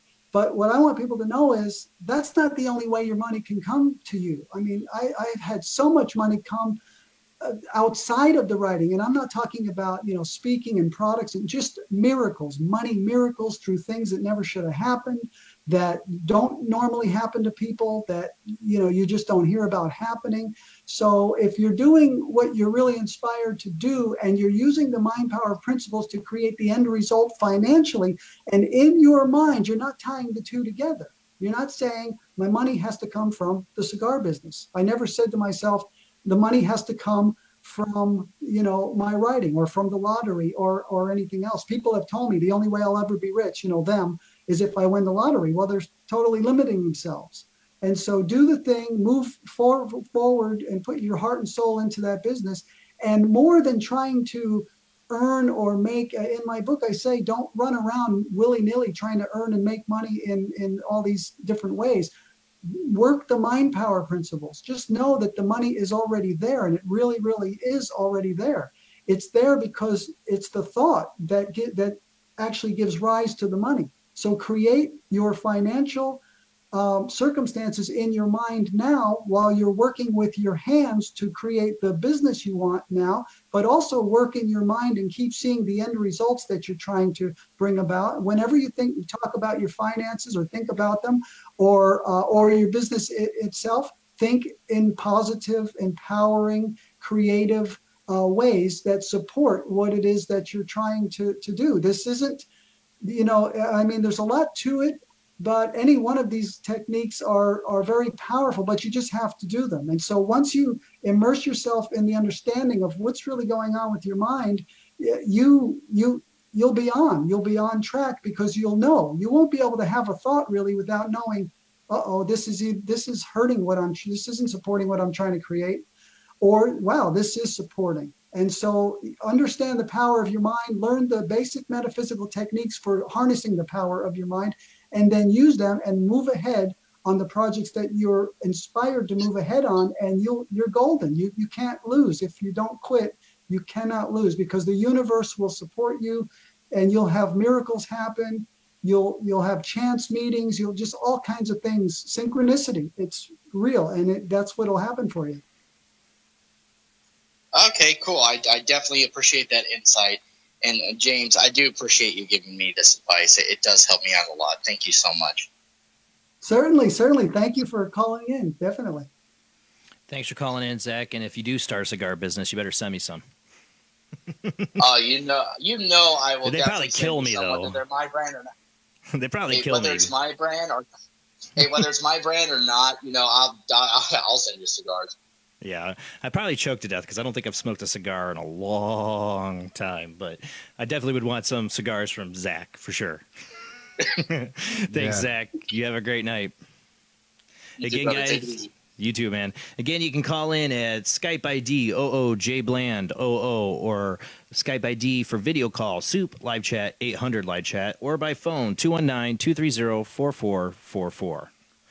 One of the things I see in the book too, James, and that's what you're kind of making at your point here, I got out of it right away, is that you really preach to look for, focus on what you want, the end result, and don't think about all the different ways you can get there. Don't focus on those. Don't try to imagine how you get there, is what I kind of am taking from it. Right. First and foremost is programming in the end results. And later on in the book, there's a chapter on intuition, which is also very important. In the beginning of the process of using mind power to attract specific things that you want, in this case, money, it's a very active process, because we are programming in. We are basically telling the universe and our subconscious minds exactly what it is we want. That's the end results. We're programming that in to this vast computer.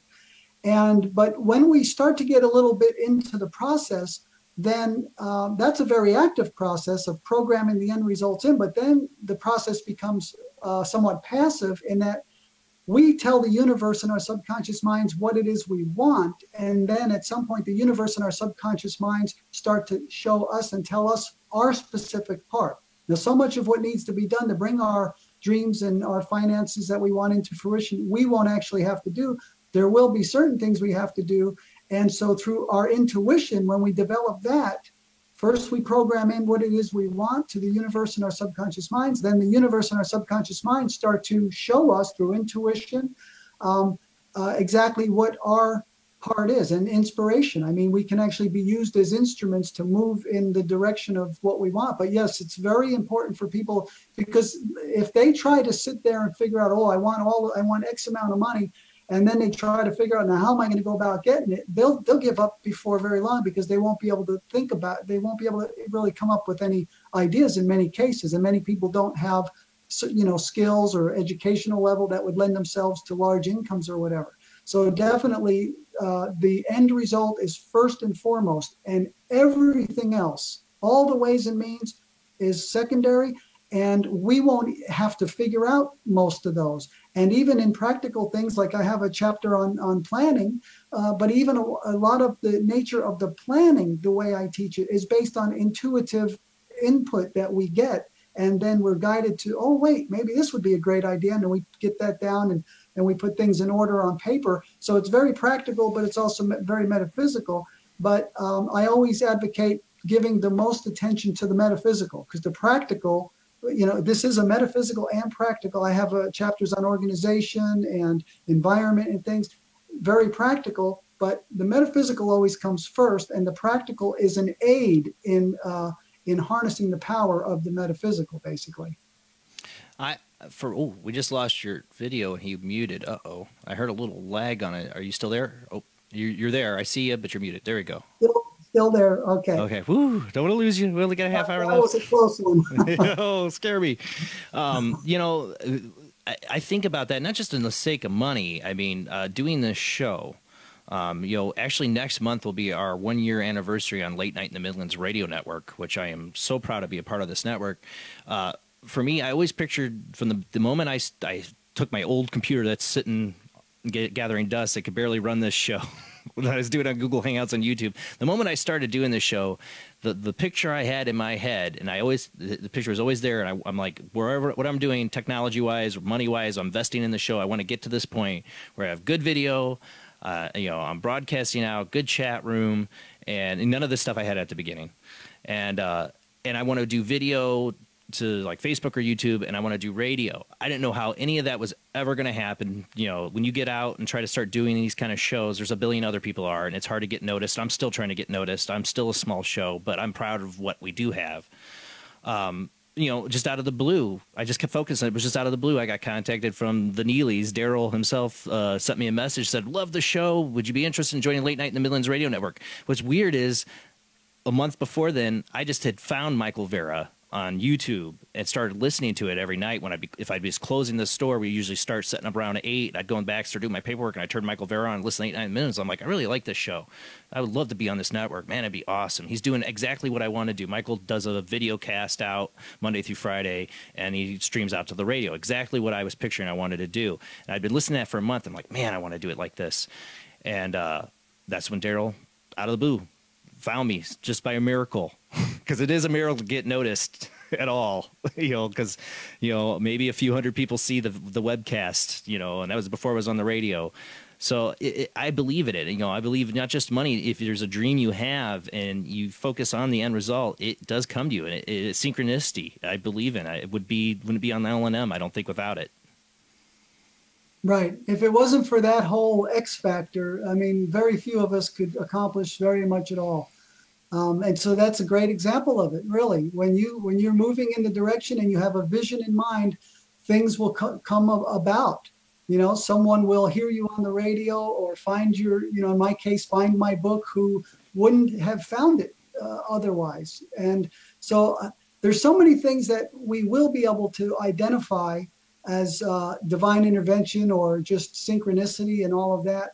But the really amazing part to me is I know that even though I see so much of that, I'm only seeing the tip of the iceberg. There are so many things that are going on out there in the universe with other people, events, circumstances, conditions that are morphing so that they can support what it is I'm trying to create. And most of that stuff I will never even know about. In this case here, where you get contacted by the person you were listening to it all, you say, yeah, look at that.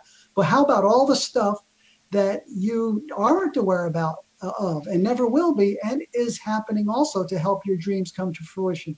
To me, it's a very empowering knowledge to know that, the universe is working for you, but the person has to have a vision. They have to have a destination.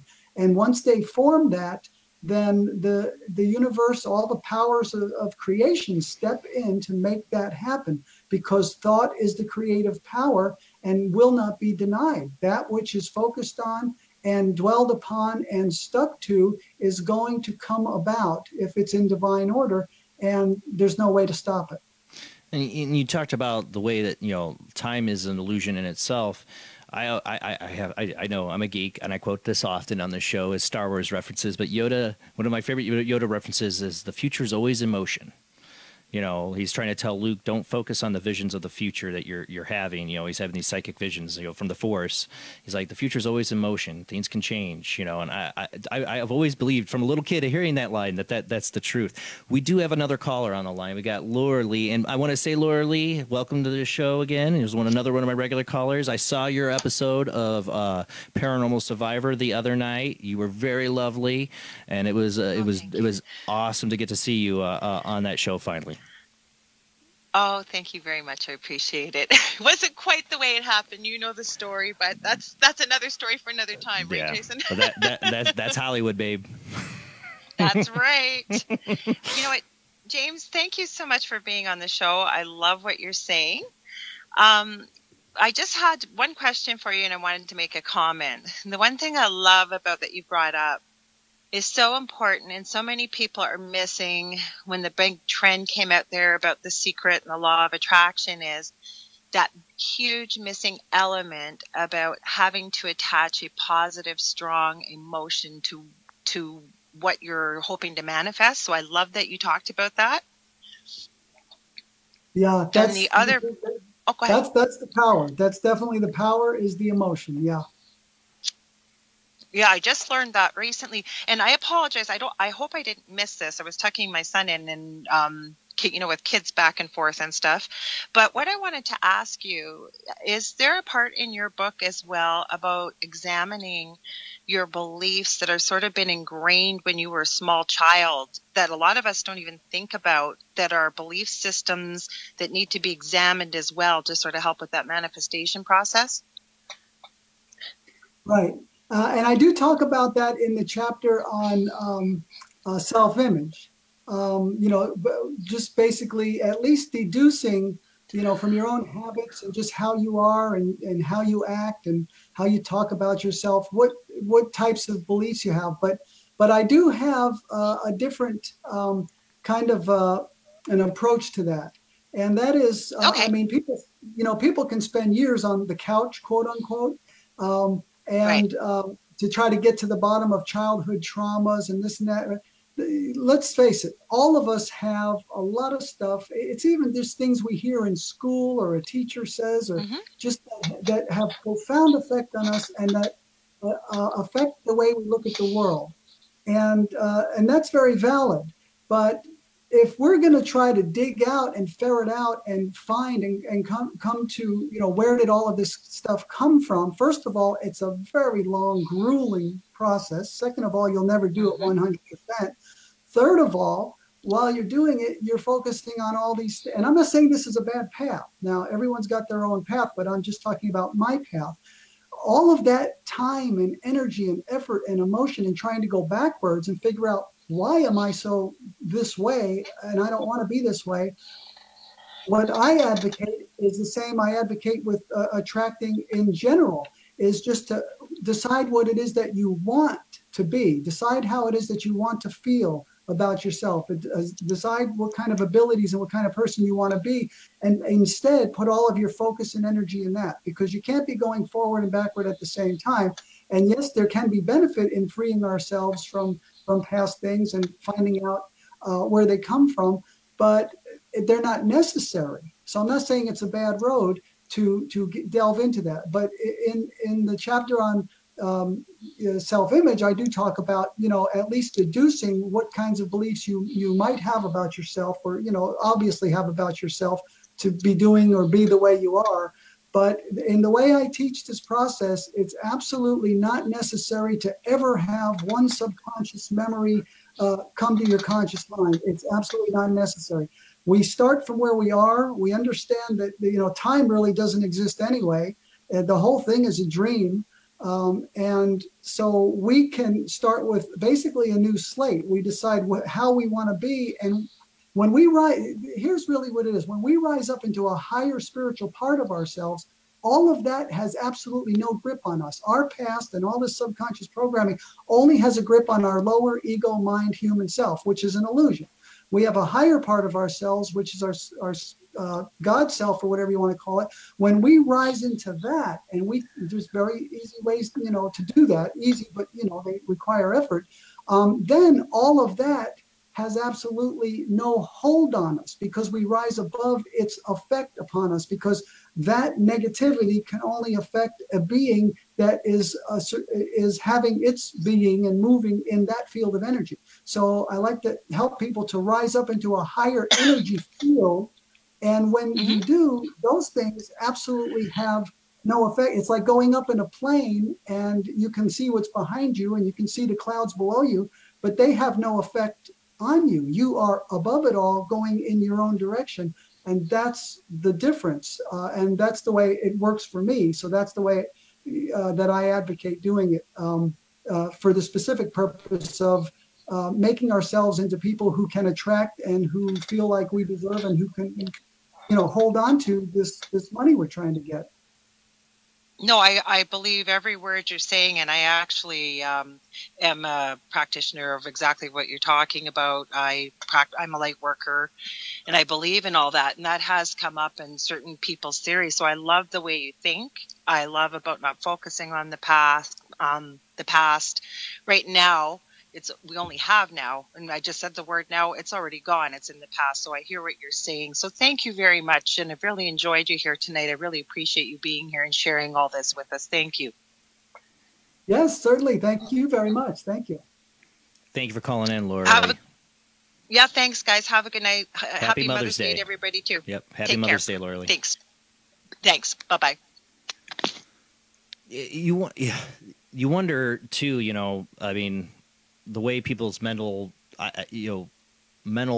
thoughts, projecting the world, when it comes to money, how that you think about the people who have hit rock bottom, and like you said, you quit your job.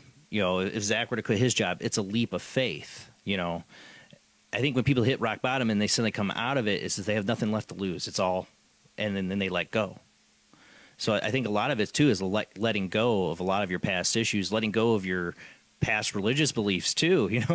That has to definitely get people reading your book that are, have a certain idea what reality is, might have trouble accepting or understanding how consciousness affects reality. So, I mean, do you think your book is for everyone, or do you think people that are going to have certain dogmatic religious ideas are just not going to get it? I think my book is for everyone who wants more money and who is open to the idea that our minds have a reach further than the edge of our fingertips, that our minds actually affect things. If a person even has some, and people say, well, that's the devil's work, and I'm a religious person. And I like to tell them, well, really, what's your religion? Well, really, look in that book. I mean, look at, exactly. The Bible. Oh, the Bible's your thing. Great. As a man thinketh, so is he. Have the faith of a mustard seed, and the mountain will go from over here to over there. It's their own teachings that they purport to be why they don't think this would work. Their own teachings that they study, their holy books, are just packed with examples and stories and concepts of metaphysics, of mind power. Jesus in the Bible, whether people believe he existed, didn't exist, whether love him, hate him, whatever.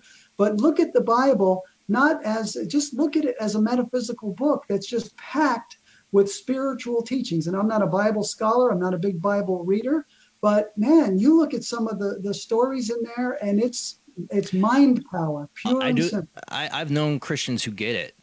They don't believe in the metaphysical stuff like that, but within their own religion, they get the concepts that Jesus was trying to teach, and in their own way are doing what you're talking about. I see it when they, I've talked to Christians when they've been in tough times. I had some, I knew a family, they're very devout Christians, lovely people, and and things would like kind of for Edgar Casey, when they needed something to happen, when things were looking bad, what they said is they would just say, God, I'm giving my worries and I'm giving my troubles to you in their prayers. They would just let go of it and here, God, you take it, help me. You help me with it. And they let go of it and they stop thinking about it and they let go of the fear. God will help, but God's there. God's got my back. And things would work out. And they would more resilient in their faith. And like you said, all that stuff is in the Bible. It's in Buddhism. It's in Hinduism. It's in many religions. You can find these messages that are telling the same thing. Right. And let me say this. Now, I'm not saying that, and I pray, and I think prayer, I don't look at prayer as an antiquated, metaphysical or, religious ritual, but as a very advanced, powerful metaphysical technique, which it is. But here's the thing. I wrote a book, I don't know if you ran across it, it's called The God Function. And so I talk a little bit about this in there. Prayer works. I mean, they have done studies on prayer, and half the people in the hospitals prayed for, the other half not, and the mortality rate and the recovery rate. I mean, prayer works. It's proven. Scientists have proven it. But if a person understands the great power of the human mind, like we're talking about tonight, they would understand this. And I do pray, but they would understand this important fact. Even if there was nothing there to pray to, the fact that they are praying to something that they think can answer their prayers would in and of itself bring about, or tend to bring about, those results, because that's the great power of the human mind. So in my book, The God Function, I actually talk about, it doesn't matter if there's a God. What there is, what's undeniable, the concept of God has been debated for thousands of years, throughout the history of mankind. But as God has been, debated, what has been observed is this godlike stuff. I mean, there's just thousands of stories of divine intervention and of prayer working and all of these things. So there is some mechanism, I call it the God function. There's a mechanism in the universe that acts exactly as God is generally thought and felt and said to act. And so, what we're talking about really, I think, should be in line with and in harmony with just about any religion. And whether a person is an atheist or they believe in Jesus or Buddha or whoever their God is, this stuff works the same way. And it works whether or not any of those, beings are there. It just works. And but it's very empowering to have a vision of, Jesus is your thing or whatever. But a very advanced metaphysical practitioner understands that they can have that, but even if that's not there, this stuff is going to work. And so maybe, and when you really start to get up and away from it, you understand what the mystics have always been talking about is just the one mind. And that basically there's one field of consciousness, and there are no individuals. I love Jim Carrey. He's walking around now telling people he doesn't exist. And you see him with other people, and they kind of squirm in their seats. It's because he's going to be playing Terrence McKenna in a movie, and that's what I've heard. Okay. So Terrence McKenna, if I'm pronouncing it right, he's passed away. Was one of the smartest men and deep thinker, and would definitely talk about a lot of the same stuff you were talking about, but he was really deep into the thought and consciousness. So that's where I think Jim Carrey's gotten highly influenced. He gets deep into his characters, and I think that one has affected him the most. I'm waiting to see when that movie comes out. I've heard about it. Right. I'll tell you, I have not been able to argue with one thing I've heard Jim Carrey say. I'll give him that. And it's so out there. I mean, for somebody that you can see to say that they don't exist, that's beyond the average person's comprehension. But see, I know that I don't exist, and that is where a lot of my power comes from. Now, we're going a little beyond, of course, not some of my other books, but How to Attract Money Using My Power. We don't even need to know any of this to use these techniques, but to really start to rise up in our spiritual power, not just for manifesting here in this dimension, but to be more powerful spiritual beings. We need to eventually stop identifying with ourselves so much as, James Goi Jr., born X year, X years old, and this education. And all of that is just a story. Underneath all of that, there's a reality. And when we get in touch with the reality, the story just fades away. We're still in it, but we're not of it. And it's a completely different way of playing the game. Most people are confined to their bodies because they think that that's them. And you're going to have a lot of fear because how can you have any power over all of these threats to your health and safety and well-being? But if you understand yourself and identify with yourself and start to act from your spiritual self, that is a completely different way of playing the game. And like I said, I mentioned the motorcycle accident and people trying to bring me harm and stuff. That's when you really step up into a different vibration, where this other stuff, this darkness down here, has a really hard time getting to you, because you are in a realm. You're actually living in a different world. Even though people can see you here and you can see them, you're not actually living in the same world as them. And that's the great power of spiritual advancement, really. And it's spiritual and it's spiritually motivated, but it has wonderful financial and just day-to-day benefits. So it's the best of all worlds. And I'm on the same wavelength as you. I'm reading as I'm reading your book, and what you're saying now totally resonates with what I deep down have felt, even since I was a little kid, that we are like one consciousness that that fell asleep and had a dream. And when you think about it, people, when you dream, you have other people in your dreams, right? Well, that's you. That's your mind making those people talk to you in the dreams. You make a whole movie. That's all you. Think about a case of somebody who has multiple personalities. A lot of times that's due to a traumatic event, or pain or suffering, or deprivation of sound and light. Think that happens. What do minds do when they're put in that extreme condition where they shut off all their senses? The consciousness splits up into new personalities. What if we're already the AI that we're developing now, but all of our old memories have already been reset and we're already just living another life?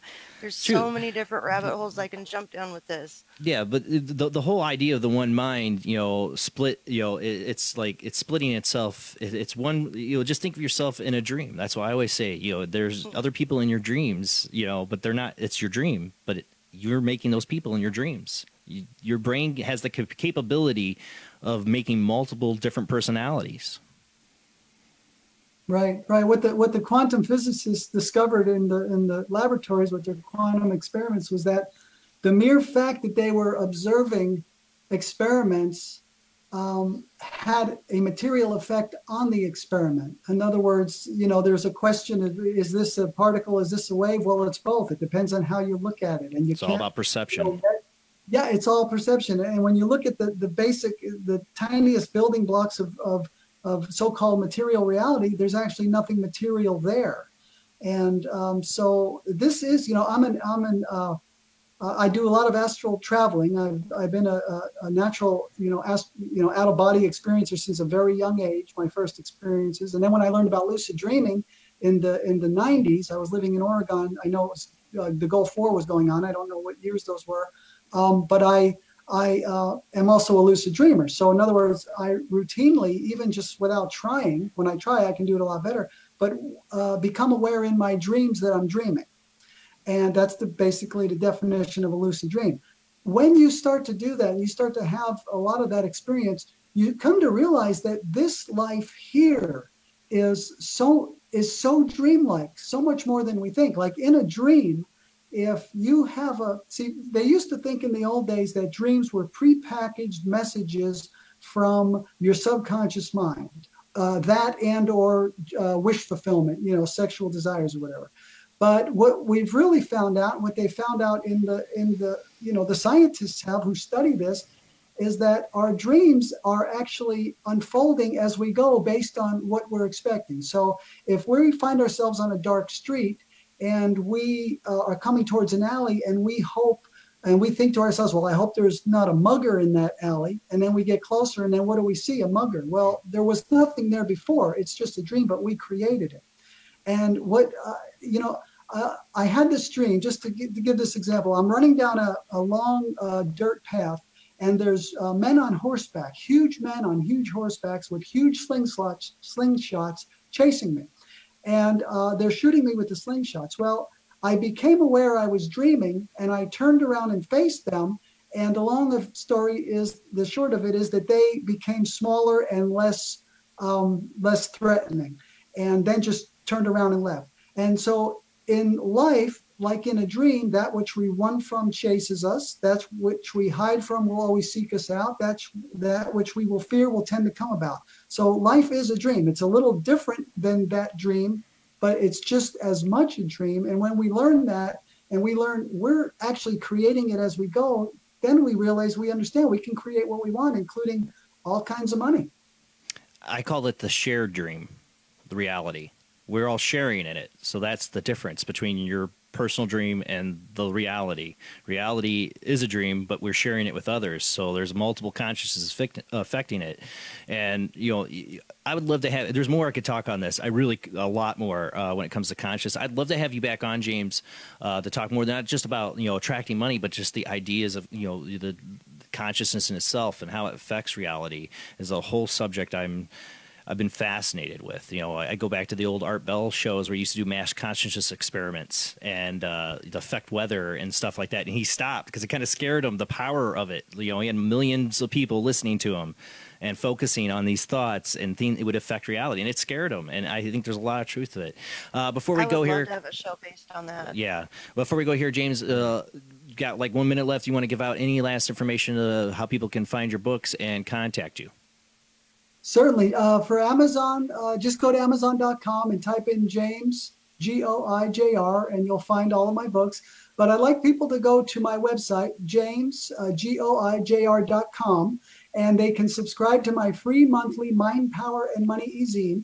And when they do, they will get a free copy of the full book, Attract Money Forever, which is a companion book to how to attract money using mind power, and covers all the same information and subjects in a more conversational tone. It's actually a longer book than the basic manual. So that's James, Goijr.com for the free e-zine and the free PDF copy of the book.